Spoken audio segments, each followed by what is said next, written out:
ආයුබෝවන්. යථාර්ථවාදීව ලෝකයේ දෙස බලන්නට සත්‍ය සිදුවීම් සම්පීඩනයක පුවත් දිගහැරුම ශ්‍රද්ධා රූපවාහිනියේ සවස 6:30 ප්‍රධාන ප්‍රවෘත්ති විකාශය සමගින් මම චාමිකා ගණේගොඩ. ප්‍රථමයෙන් අවධානය දවසේ තතුරකත් ප්‍රධාන ප්‍රවෘත්ති සිරස්තල වෙත. දින 65කට පසු ඊයේ කොරෝනා වෛරස ආසාදිතයෙකු හමු වී නොමැති බව වසංගත රෝග විද්‍යා ඒකකය පවසයි. මැතිවරණයේ ඡන්ද ගණන් කිරීම මැතිවරණයට පසු දින සිදු කිරීමට තීරණයක්. ලිපින මැකුණු පාර්සල්වල තොරතුරු ලබා දීමට මලයාසියාව එකඟ වෙයි. ශ්‍රී ලංකාවට දිස් වූ වසරේ අවසන් සූර්යග්‍රහණය. ඉන්දියාවේ කොරෝනා ආසාදිතින් 4 ලක්ෂ ඉක්මවයි. මේ වන විට වාර්තා වන කොවිඩ් ආසාදිත පුද්ගලයන් සංඛ්‍යාව 1950 දක්වා ඉහළ ගොස් තිබෙනවා. මේ අතර කොරෝනා වෛරස ආසාදිතයින් හඳුනා ගැනීම සඳහා සිදු කරන ලබන PCR පරීක්ෂණ 95,087ක් පමණ මේ වන විට සිදු කර ඇති බවයි සෞඛ්‍ය ප්‍රවර්ධන කාර්යාංශය පවසන්නේ. මේ වන විට COVID-19 වෛරසය ආසාදනය වී සුවය ලැබූ පුද්ගලයන් සංඛ්‍යාව 1498ක් ලෙසයි වාර්තා වන්නේ. එමෙන්ම වෛරසය ආසාදනය වූවන් 441 දෙනෙකු දිවයිනේ රෝහල් කිහිපයක ප්‍රතිකාර ලබන බවයි වසංගත රෝග විද්‍යා ඒකකය සඳහන් කළේ. රෝහල්වල වෛරස් ආසාදිතයන් යැයි සැක සහිතව ප්‍රතිකාර ලබන පුද්ගලයන් සංඛ්‍යාව 25ක් වන අතර මේ දක්වා මෙරටින් වාර්තා වන මරණ සංඛ්‍යාව 11ක්. මේ අතර දරුසලාම් ගුවන් තොටුපළේ සිට ශ්‍රී ලංකාවට පැමිණි UL 1710 දරන ගුවන් යානයේ සැන්ටානි සහ මැඩගස්කර් සිට පැමිණි ගුවන් මගින් 289 දෙනෙකු අද අලුයම දිවයිනට පැමිණියා. ගුවන් තොටුපළේදීම PCR පරීක්ෂණය සිදු කිරීමෙන් අනතුරුව ඔවුන් නිරෝධායන මධ්‍යස්ථාන වෙත රැගෙන ගියා. තවද මාලදිවයිනේ සිට ශ්‍රී ලාංකිකයන් 283 දෙනෙකුද අද දිවයිනට පැමිණියා. ගුවන් තොටුපළේදී PCR පරීක්ෂණය සිදු කිරීමෙන් අනතුරුව නිරෝධායන මධ්‍යස්ථාන වෙත ඔවුන් යොමු කර තිබෙනවා.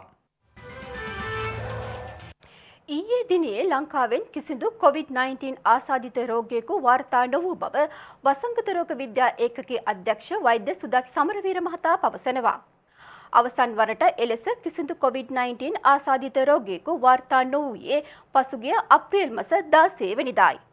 ඒ අනුව දින 65කට පසුවයි එලෙස කිසිදු COVID-19 ආසාදිත රෝගියෙකු වාර්තා නොවුනේ. තම සොස්දායක කාරණයක් තමයි ඊයේ දවස් තුල එකම රෝගියෙක්වත් වාර්තා වුණේ නැහැ. ඒ වන විට වාර්තා වෙච්ච රෝගීන්ගෙන් 441ක් පමණ ප්‍රමාණයක් තමයි දැනටමත් රෝහල්වල තවමත් ප්‍රතිකාර සඳහා රෝහල් වලට ඇතුල් වෙලා ඉන්නේ. අනිත් සියලුම දෙනා සුව වෙලා ගිය අය සිදුවෙච්ච මරණ 11ට අමතරව. ඒ වගේම මේ රෝගීන් ප්‍රමාණය අඳුනා ගැනීම සඳහා PCR පරීක්ෂණ 96000කට ආසන්න ප්‍රමාණයක් කරලා තියෙනවා. ඊයේ PCR පරීක්ෂණ 1000කට ආසන්න ප්‍රමාණයක් කරලා තමයි එක රෝගියෙක්වත් හඳුනාගත්තේ නැත්තේ. මේ තත්ත්වය ඉතාමත්ම සතුටුදායකයි. ඒ වගේම පහුගිය කාලේ වැඩියෙන්ම රෝගීන් වාර්තා වුණේ වැලිස නාවික හමුදා කඳවුර ආශ්‍රිතව. ඒ නාවික හමුදා කඳවුර ආශ්‍රිතව අපි සිදු කරපු රෝග පාලන කටයුතු නිසා මේ වන විට නාවික හමුදා කඳවුර තුළින් රෝගීන් වාර්තා වීම සම්පූර්ණයෙන්ම නැවතිලා තියෙනවා.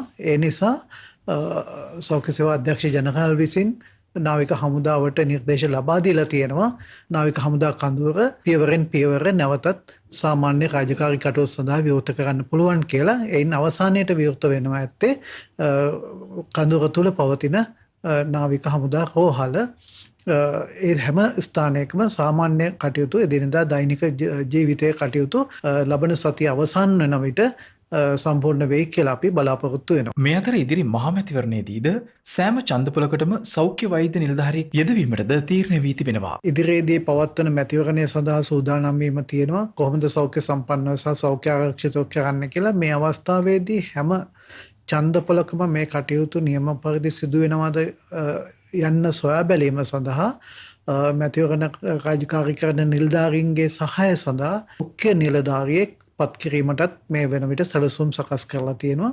ඒ යටතේ මහජන සෞඛ්‍ය පරීක්ෂකවරයෙක් හෝ පෞල් සෞඛ්‍ය සේවා නිලධාරිනියක් හෝ වෙනත් සෞඛ්‍ය නිලධාරිවරයෙක් එම කටයුතු අධීක්ෂණය කරනු ඇති. ඒ තුළින් කිසිම විදියකින් සෞඛ්‍ය ආරක්ෂිත ක්‍රමවේදයන් උල්ලංඝනය නොවි මැතිවරණය පැවැත්වීමේ කටයුතු සිදු වෙයි කියලා අපි බලාපොරොත්තු වෙනවා. මෙවර මහ මැතිවරණයේ ඡන්ද ගණන් කිරීමේ කටයුතු මැතිවරණ දිනයට පසු දින එනම් අගෝස්තු 6 වෙනිදා පවත්වන බව මැතිවරණ කොමිසමේ සභාපති මහින්ද දේශප්‍රිය මහතා පවසනවා. කොමසාරිස්වරයා මේ බව සඳහන් කළේ මහනුවර දිස්ත්‍රික් ලේකම් කාර්යාලයේදී අද පැවති මැතිවරණය පිළිබඳ රාජ්‍ය නිලධාරීන් දැනුවත් කිරීමේ අවස්ථාවකට සහභාගී වීමෙන් පසුව මාධ්‍ය වෙත අදහස් දක්වමින්. මෙහිදී මැතිවරණ කොමිසමේ සභාපතිවරයා වැඩිදුරටත් කියා සිටියේ අගෝස්තු 5 වෙනිදා පවත්වන මහ මැතිවරණයේ ඡන්දය ප්‍රකාශ කළ හැකි කාල සීමාව දීර්ඝ කිරීම පිළිබඳව අවසන් තීරණය එළඹෙන 25 වෙනිදා ප්‍රකාශයට පත් කරන බවයි. හුඟක් මැතිවරණ නීති වැඩි දෙනෙක් ජනතාව දන්නේ නැහැ. ඒවා බලාත්මක කරන්නේ කොයි ආකාරයේද කියලා. මොකද මේ මැතිවරණේ තියෙන ලොකුම වැරදි වලින් එකක් තමයි සංග්‍රහ කිරීමේ වරද. නොයෙකුත් දේවල් බෙදා හරිනවා. මේ ආහාර පාන බඩු බාහිර ආදී රාජ්‍ය දේපල අයිතු පරිහරණය, ඊගාවට අනවසර කටවුට් ප්‍රදර්ශනය යනාදී කොහොමද පාලනය කරන්න කියන එක ගැන පොලිසියෙන් අපිට අද ඇවිල්ලා හිටියා පොලිස් ජේෂ්ඨ නිලධාරීන්. ඒ සමග එක්කවලා මේ සාකච්ඡාව පවත්වාගෙන ගියේ. ප්‍රකාශ කරලා තියෙනවා කියලා ඡන්ද මධ්‍යස්ථාන ප්‍රමාණය වැඩි කිරීමේ සූදානමක් තියෙනවා කියලා. තාමත් ඒ ගැන මැතිවරණ කොමිෂන් සභාව කතා කරගෙන යනවා. සම්පූර්ණ තීරණයක් ගවෙන්නේ කාලය දික් කරනවාද ඡන්දයේ කාලය සම්බන්ධයෙන් කමිෂන් සභාව මේ 25 වෙනිදා රැස් වුණාට පස්සේ අපිට දැනට නිශ්චිතව තීරණය කරලා තින්නේ 5 වෙනිදා ඡන්දේ තිබ්බොත් ඡන්දේ ගණන් කරන්නේ 6 වෙනිදායි කියන එක විතරයි. 5 වෙනිදා රාජ්‍ය ඡන්ද ගණන් කරන්නේ නැහැ කියන එක විතරයි නිශ්චිතව තීරණය කළා. තියෙන්නේ වෙන ඒවා තාම නිශ්චිතව තීරණය කළා නැහැ වෙන මොකක්වත්. ලොව නිහඬ ආදරයේ සවිමත්ම ආශිර්වාදය උත්තරීතර පියසෙනෙහසයි. අදට යෙදී තිබෙන ලෝක පියවරුන්ගේ දිනයේදී ඒ පියසෙනෙහස පිළිබඳව අප සිහිපත් කරන්නේ ලොව උතුම් පීතෘත්වය සැමදා ලෝකයෙහි සවිය බවද අපමණ දයාවෙන් සිහිපත් කරමි. ලෝකයේ හැම ආදරයක්ම හඬ නැගුවා. එකම එක ආදරයක් අදටත් නිහඬවම මාත් එක්ක ඉඳියා. තාත්තගේ ආදරේ මට මහා මෙරකටවත් උපමා කරන්න බැරි ආදරයක්. ඒ නිසා ඉරට හඳට මම තාත්තව උපමා කරන්නේ නෑ. මහා දවාලෙත් රැය පුරාත් හදවතක් පත්ලේ මේ තරම් සෙනෙහසක් මගේ නමින්ම ලියවෙද්දී තාත්තගේ උරහිසේ හයිය මගේ වාරුව වුණා. මෙලොව එළිය දුටුදා පටන් මම අනුකරණය කළ මම අනුගමනය කළ මගේ ලෝකයේ වීරයා තාත්තා වුණා. අඬන්න 1000ක් හේතු මැවෙද්දී කඳුළු හංගාගෙනම තාත්තා hina වුණා. ඒ තරම්ම ඒ හිතේ තිබුණ හයිය ශක්තිය මහ පුදුමාකාරයි. 1000ක් දේවල් ඉල්ලලා මම අඬද්දී කිසිම දෙයක අඩුවක් තාත්තා මට දැනෙන්න දුන්නේ නෑ. ඒ දවසේ ඉඳලා අද වෙනකම්ම මගේ ඇහෙන් කඳුලක් වැටෙද්දී තාත්තගේ හිතට දැනුණ වේදනාව තාත්තා Tamanගේ හිතේ හිර කරගත්තා. තාත්තා ඉන්න හැම තැනකම මට දැනුනේ ලොකු රැකවරණයක්. තාත්තට මේ ලෝකේ කරන්න බැරි දෙයක් නෑ. ඒ තරමටම තාත්තා ගැන මට තිබුණේ ලොකු විශ්වාසයක්.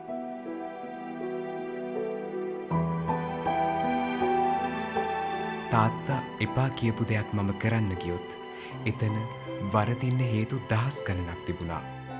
තාත්තට අහිමි වුණ ලෝකයක් තිබුණ නම් ඒ ලෝකේ මම රජ වෙනවා දකින්න තාත්තා හැමදාකම සිහින මැව්වා. අම්මගේ ආදරය වගේම තාත්තගේ නිහඬ ආදරය මේ ලෝකය හැමදාටම ලස්සන කරනවා. මම ජයග්‍රහණයක් ලබද්දී ජීවිතේ සාර්ථකව ඉස්සරහට යද්දී තාත්තගේ මූණේ ඇඳෙන හිනාවේ අමුතුම ලස්සනක් තිබුණා. ඒකට හේතුව වෙන්නේ නැත්තේ හදවත පතුලෙම තියෙන ආදරය ඉස්මතු වීම. තාත්තා වෙනුවෙන් විශේෂ දිනයක් තියෙන්න ඕනේ. මොකද තාත්තගේ ආදරේ නිහඬ නිසා. සංසාරේ නැවත උපදින්නට වරම් ලැබුණොත් ඔබේම පුතු වේවා යන ප්‍රාර්ථනය හැමදාටම මගේ ප්‍රාර්ථනයයි.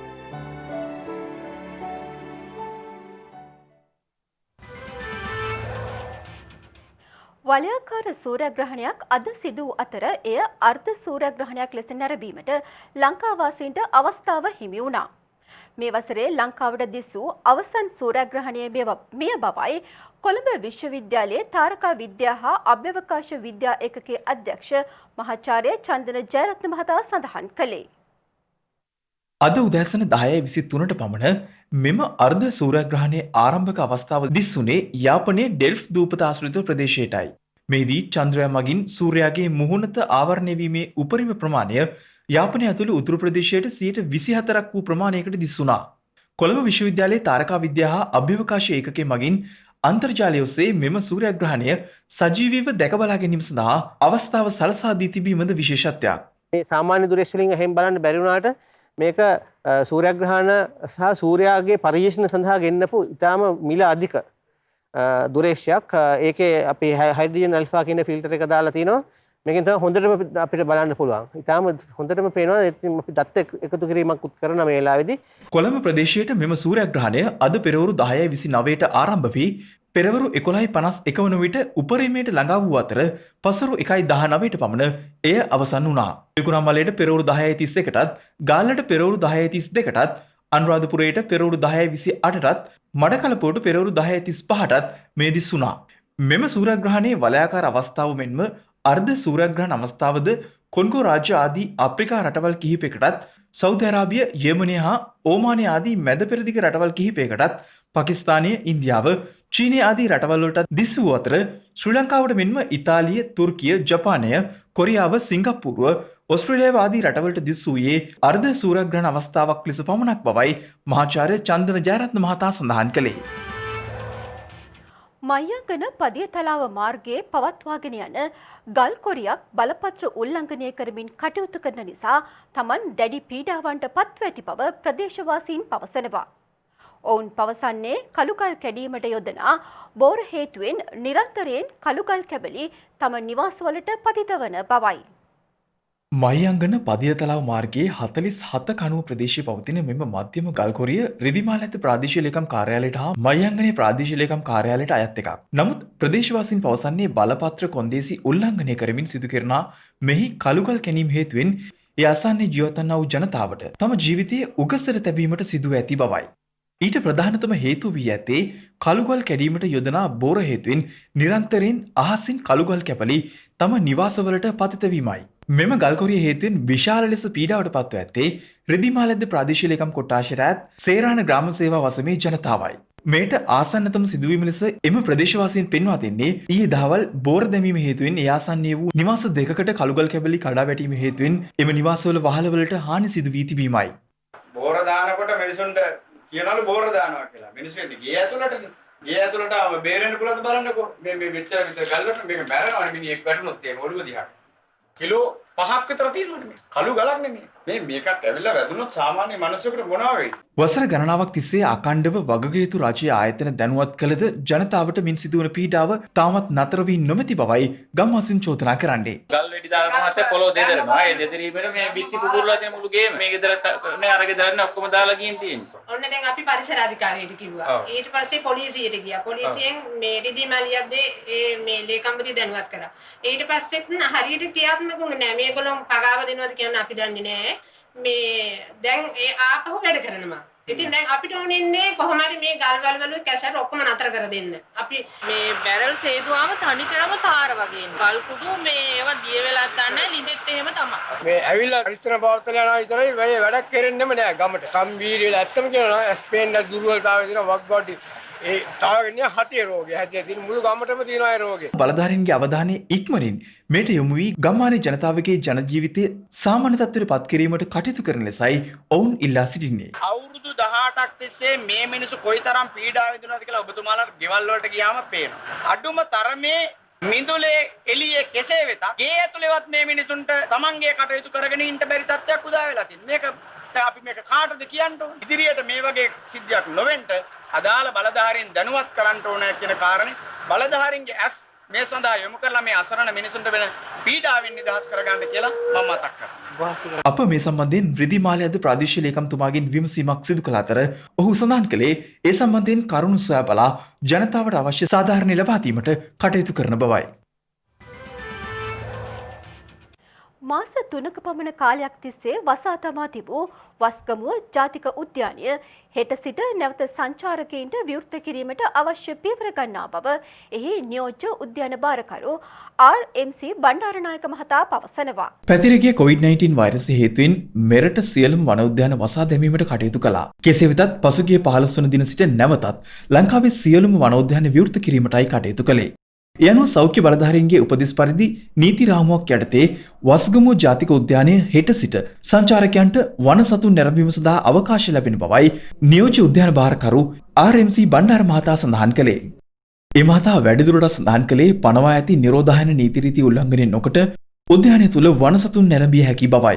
මාස 3ක පමණ කාලයක සිට උද්‍යානයේ වසා තැබීම හේතුවෙන් එහි සිටින වනසතුන් පිළිබඳව ඊයේ පස්වරුවේ වනජීවි නිලධාරීන්ගේ අවධානය යොමු කොට වනසතුන් පිළිබඳව සොයාබැලීමක් සිදු කළා. එහිදී දැක ගැනීමට හැකි වී තිබෙන්නේ අන් දිනවලට වඩා වැඩියෙන් ගැවසෙන වනසතුන් කණ්ඩායම්ය. ඒ අනුව වනාලීන්, විවිධ පක්ෂීන්, මුවන්, වලහා, දිව්‍යනාදී සතුන් රැසක් මෙහිදී නැරඹීමට හැකියාව පවතින බවයි නියෝජ්‍ය උද්‍යාන භාරකරු සඳහන් කළේ. උද්‍යානයේ මේ වන විට වියලි තත්ත්වයක් පවතින බවත් ඇතුළත ඇති කුඩා වැව්වල දිය පානය කිරීම සඳහා වනසතුන් විශාල වශයෙන් ඇදෙමින් පවතින බවද ඒ මහතා පෙන්වා දුන්නා. මෙම උද්‍යානයේ සංචාරකයන් වෙත විවෘත කිරීමෙන් පසු ප්‍රදේශයේ සංචාරක හෝටල් විවෘත කිරීමට අවශ්‍ය උපදෙස් ලබා දී තිබෙන බවත් වනසතුන් නැරඹීම සඳහා යොදවා ඇති සෆාරි ජීප් රථ සඳහාද විශේෂ ආරක්ෂිත ක්‍රමවේදයක් අනුගමනය කිරීමට සූදානම් බවයි ඒ මහතා වැඩිදුරටත් සඳහන් කළේ. අපි මේ වෙනකොට ඇත්තටම මේ සෞඛ්‍ය දෙපාර්තමේන්තු උපදෙස් අනුව ඒ අවශ්‍ය සියලුම සෞඛ්‍ය ආරක්ෂක ක්‍රමවේද අනුව 6 වෙනි මාසේ 22 වෙනිදා අපි සංචාරකයන් සඳහා විවෘත කරන්න බලාපොරොත්තු වෙනවා. ඒත් එක්කම මේ දැනට අපි මේ සම්බන්ධ ජීප් රථවල පවා ඒ කටි ආරක්ෂක ක්‍රමවේද සම්බන්ධ දැනුවත් කිරීම දැන්වීම ප්‍රදර්ශනය කරලා තියෙනවා. ලෝකයේ දැනුමින් සන්නද්ධ වීම උදෙසා පතපොත සිදු කරන කාර්ය අමුතුවෙන් කිව යුතු නැහැ.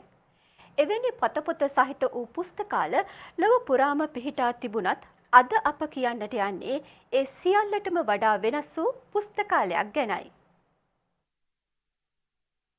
මානව පුස්තකාලය යන සංකල්පය වර්තමානයේ ලෝකයේ වර්ධනය වෙමින් පවතින අපූර්ව සංකල්පයක්. හැබැයි ලංකාව තුළ මේ තරම් ජනප්‍රිය වෙලා නැහැ. මේ මිනිස් පුස්තකාලවල පොත් නැහැ. ඉන්නේ මිනිස්සු විතරයි. මේ මානව පුස්තකාල කියන සංකල්පය පටන් ගත්තේ ඩෙන්මාර්කයේදී. රොනි ඇබගල්, ඩැනි ඇබගල් යන සහෝදරයන් හා ඔවුන්ගේ මිතුරන් වූ ආස්මා මවුනා, ක්‍රිස්ටෝපර් එරිච්සන් යන කණ්ඩායමක් තමයි මේ මානව පුස්තකාලවල පුරෝගාමින් වන්නේ. 1993 වසරේදී මොවුන්ගේ කණ්ඩායමේ සිටි මිතුරෙකු පිහි ඇනුමකට ලක් වෙනවා. හැබැයි ඔහු එයින් දිවි ගලව ගන්නවා. මෙයින් පසු මෙම තරුණ ක්‍රියාකාරීන් තරුණ කණ්ඩායම් අතර ප්‍රචණ්ඩත්වයට එරෙහිව නව මතවාදයක් ගොඩනැගූ අතර එහි ප්‍රතිඵලයක් ලෙසයි මානව පුස්තකාල බිහිවන්නේ. ඒ අනුව ඔවුන් ස්ටොප් වයලන්ස් නම් රාජ්‍ය නොවන සංවිධානය පිහිටුවාගත් අතර ඔවුන්ගේ අදහස වුණේ ඕනෑම පුද්ගලයෙකු ප්‍රචණ්ඩත්වය සඳහා නැඹුරුතාවයක් දක්වන බවයි. ප්‍රතිවාදය සමග මුහුණට මුහුණලා අදහස් හුවමාරු කර ගැනීමට හැකියාවක් පවතිනවා නම් දෙපාර්ශ්වය අතර පවතින අදහස් හා නොගැලපීම් ඉවත් කර ප්‍රචණ්ඩත්වය මග හැරිය හැකි බවයි ඔවුන්ගේ අදහස වුණේ. 2000 වසරේදී ඩෙන්මාර්කයේ කෝපන්හේගන්හි රොස්කිල්ඩ් මියුසික් ෆෙස්ටිවල් හිදී මොවුන්ගේ සංවිධානය විසින් මානව පොත් එහෙම නැතිනම් සම්පත්දායකින් 75 දෙනෙක් පරිශීලනයට අවස්ථාව ලබා දුන් අතර මේ තුලින් ධනාත්මක මතවාදයක් නිර්මාණය කිරීමට ඔවුන්ට අවස්ථාවක් උදා වුණා. මේ තමයි මානව පුස්තකාල සංවිධානයේ ආරම්භය. මේන් පසු මානව පුස්තකාල සංකල්පය බිහි වූ අතර මෙම සංවිධානය පිහිටුවා වසර කිහිපයක් තුළ ලොව පුරා මේට සම්බන්ධ වූ සමාජික සංඛ්‍යාව 30,000 ඉක්මවුවා. භාෂාව සහ පුස්තකාල යාන්ත්‍රණය භාවිත කරමින් පුද්ගල චර්යාව, ආකල්ප, සිතුවිලි ධනාත්මකව වෙනස් කිරීම තමයි මෙහි ප්‍රධානතම පරමාර්ථය වුණේ. මෙම ක්‍රමවේදයේ තවත් එක් ප්‍රධාන අරමුණක් වන්නේ සාමාන්‍යයෙන් හමු නොවන අදහස් හුවමාරු කර ගැනීමට නොහැකි පුද්ගලයන් සමග කතාබහ කිරීමත්, එමගින් ජනතාවගේ ගැටලු වලට පිළිතුරු ලබා දීමත්ය. මානව පුස්තකාල සංකල්පයේ ආදර්ශ පාඨය වන්නේ මානව හිමිකම්, නෛතික ලේඛන හා නීති හරහා පමණක් ප්‍රවර්ධනය කිරීම හා ආරක්ෂා කිරීම කළ නොහැකි බවයි. මානව පුස්තකාල ක්‍රමවේදය තුළින් සිදුවන්නේ පොත්පත් කියවීම වෙනුවට යම් පුද්ගලයෙකු සම්පත්දායකයෙකු හා සංවාදයක් නිර්මාණය කර ගනිමින් ඔහුගේ ජීවිත අත්දැකීම් හුවමාරු කර ගැනීමයි.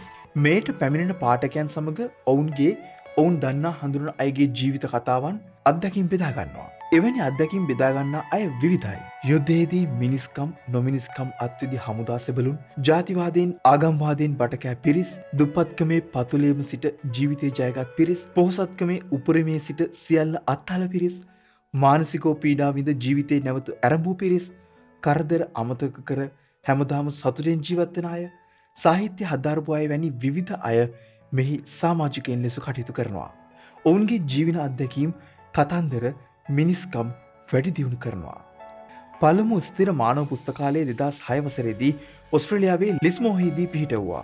වර්තමානයේ මානව පුස්තකාලය සක්‍රියව ක්‍රියාත්මක වන රටවල් ගණන 80කට අධිකයි. මෙම පුස්තකාලය ක්‍රියාත්මක කිරීම සඳහා නිශ්චිත ස්ථානයක් අවශ්‍ය වන්නේ නැහැ. පොදු ජනතාව බහුලව ගැවසෙන සුපිරි වෙළඳසැල් ප්‍රදු ප්‍රවාහන මධ්‍යස්ථාන හෝ මාර්ග දෙපස වුවද මෙම මානව පුස්තකාලය ක්‍රියාත්මක කළ හැකියි. මෙම මානව පුස්තකාල සංවිධානය ලාභ නොලබන සංවිධානයක් වන අතර ඔවුන් තම සේවාව නොමිලේ පොදු ජනයා වෙත සපයනවා. ජීවිතයක් ජීවත් කරවීම උදෙසා ක්‍රියාවට නැංවෙන ශ්‍රද්ධා රුධිරදාන ව්‍යාපෘතිය දිවෙන පුරා සාර්ථකව ක්‍රියාත්මක වෙනවා. රටෙහි පවතින මෙම අසීරු කාල සීමාව ආරම්භයේ සිට මේ දක්වා රුධිරදාන කඳවුරු 93ක් පමණ පැවැත්වීමට අපට හැකියාව ලැබුණු අතර රුධිරදායකින් 6300කට අධික පිරිසක් ශ්‍රද්ධා රුධිරදාන ව්‍යාපෘතිය සමගින් එක් වුණා. හෙට දිනයේදීද ස්ථාන කිහිපයක් කේන්ද්‍ර කර ගනිමින් ශ්‍රද්ධා රුධිරදාන කඳවුරු පැවැත්වෙනවා. මහමෙවුනාව භාවනාසපු සංචිතයත් ශ්‍රද්ධා මාධ්‍යජාලයත් එක්ව දියත් කරනු ලබන ශ්‍රද්ධා රුධිරදාන ව්‍යාපෘතිය මේ වන විට සාර්ථකව ක්‍රියාත්මක වනවා. කොරෝනා වසංගත අභියෝගය හමුවේ රටෙහි උද්ගතව ඇති රුධිර හිඟය දුරු කරමින් ජාතික රුධිර සංචිතයට දායක වීම උදෙසා මෙවරද ශ්‍රද්ධා රුධිරදාන කඳවුරු දිවයිනම ආවරණය වන පරිදි විවිධ ස්ථානයන්හිදී පැවැත්වීමටයි කටයුතු යොදා ඇත්තේ. අද්දිනයේදී බියගම සමමාවතේ අංක 387න් 4 ස්ථානයේදී ශ්‍රද්ධා රුධිරදාන කඳවුරු සාර්ථකව පැවැත්වුණා. හෙට දිනේදී මහයිලුප්පල්ලම ගල්මඩුව විදුහල් පරිශ්‍රයේදී සහ මොනරාගල දඹගල්ල නාමල්ලොය මන්සන්දියේ බුදුමැදුරස්සලදී ශ්‍රද්ධා රුධිරදාන කඳවුරු පැවැත්වෙනවා. මෙවැනි අසිරු මොහොතක ශ්‍රද්ධා රුධිරදාන කඳවුරු වලට සහභාගී වී දුර්ලභ පුණ්‍ය කටයුත්තක කොටස්කරුවෙකු වන්නට ඔබටත් අවස්ථාව පවතිනවා. සිව්දෙසින් වාර්තා වූ පුවත් කිහිපයක් සමගින් දැන් සිව්දෙස පුවත්.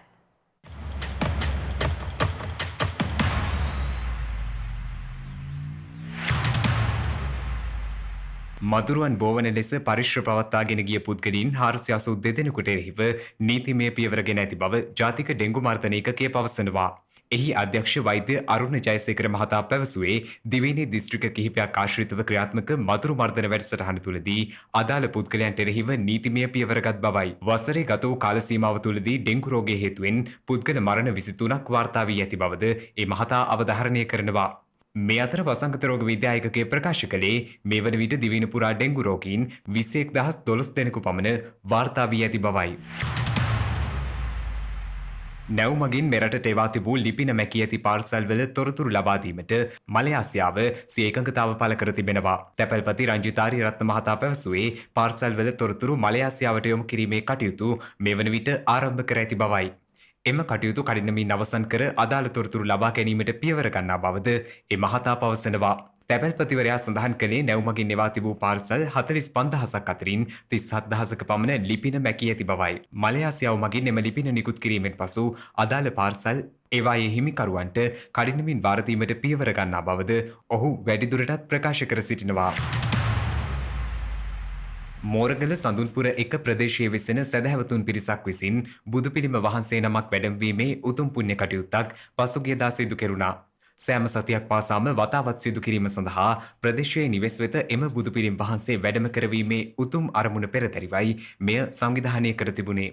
එම අවස්ථාවට මහා සංඝරත්නයේද වැඩම කර තිබූ අතර පවතින වසංගත තත්ත්වය දුරු වී සෙත් ප්‍රාර්ථනා කරමින් උතුම් රතන සූත්‍ර දේශනාවක්ද පැවැත්වුණා. බුදුපිළිම වහන්සේ උදෙසා ගිලන්පස බුද්ධ පූජාව පැවැත්වීමද එහිදී සිදු කෙරුණා. මෙම පුණ්‍ය කටයුත්ත සමගින් ප්‍රදේශවාසීන් පිරිසක් එක්ව සිටියා.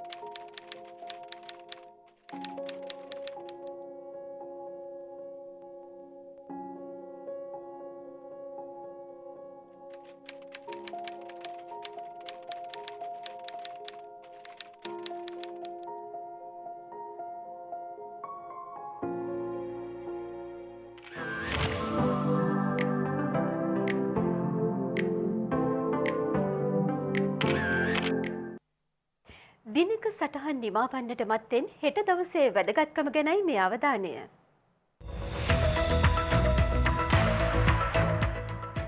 හෙට ජුනි මස 22 වෙනිදා සිංහල පද්‍ය සාහිත්‍යයේ කොළඹ යුගයට අයත් ප්‍රවීණ කවියෙකු, ලේඛකයෙකු, පුවත්පත් කලාවේදියෙකු, ගුරුවරයෙකු මෙන්ම පාර්ලිමේන්තු මන්ත්‍රීවරයෙකු සාගර පළන්සූරිය මහතා මෙලොවින් සමුගෙන ඇත්තේ 1961 ජුනි මස 22 වන දිනයි. පාලි, සංස්කෘත, ඉංග්‍රීසි ආදී භාෂා ප්‍රගුණ කළ එතුමා සිංහල කවියේ විකාශනයට ප්‍රබල මෙහෙවරක් කළ අතරම කාව්‍ය ආකෘතිය, කාව්‍ය භාෂාව, වස්තු විෂය සම්බන්ධ අත්හදා බැලීම් කොට සිංහල කවිය පාඨකයන් අතර ජනප්‍රිය කිරීමට කටයුතු කර තිබෙනවා. සුදු සුදු, මල්හාමි, කාලකන්‍යා, තන්තිගෙදර, විසිවුණු තරු ආදී කාව්‍ය ග්‍රන්ථ එතුමාගේ විශිෂ්ට කාව්‍ය ග්‍රන්ථ අතරට අයත්. බ්‍රිතාන්‍යයේ වහල්භාවය අහෝසි කිරීමේ සටනේ තීරණාත්මක අවස්ථාවක් සයිටුවන් කරමින් වහල් සේවය එංගලන්තයේ තහනම් කර ඇත්තේ 1772 ජුනි මස 22 වන දිනයි. 1771 දී ජේම්ස් සොමර්සෙට් නම් වහල් පුද්ගලයෙකුගේ නඩුවක් මුල් කර ගනිමිනුයි එලෙස එම තහනම පනවා ඇත්තේ.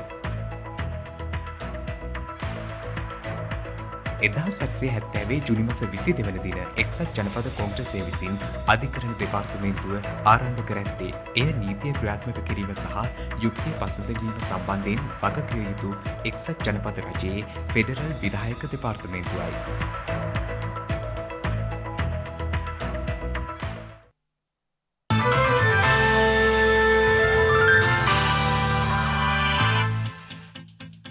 දැන් විදේශ පුවත්.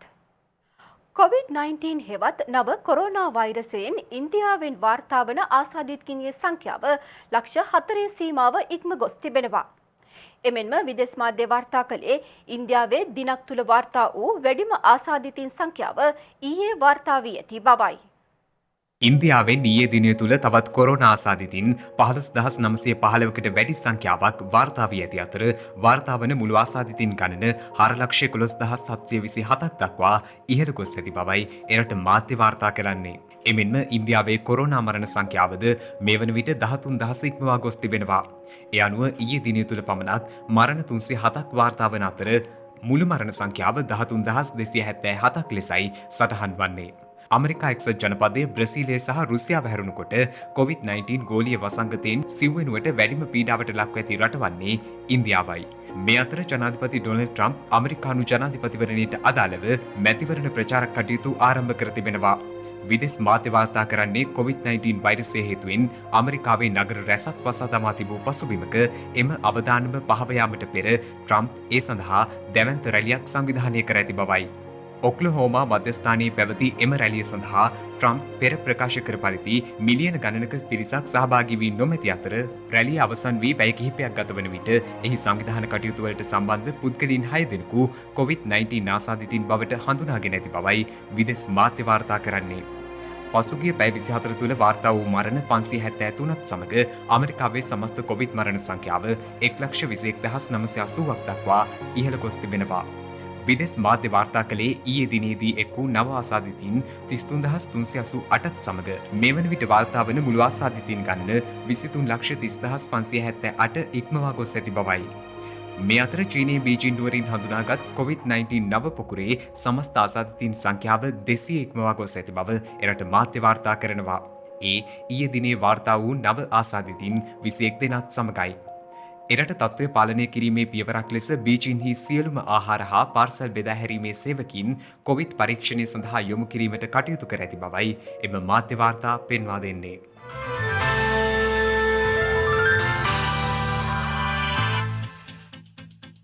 ඒ සමගින් ශ්‍රද්ධා රූපවාහිනී ප්‍රධාන ප්‍රවෘත්ති විකාශය මින්නිමාවට පත්වනවා.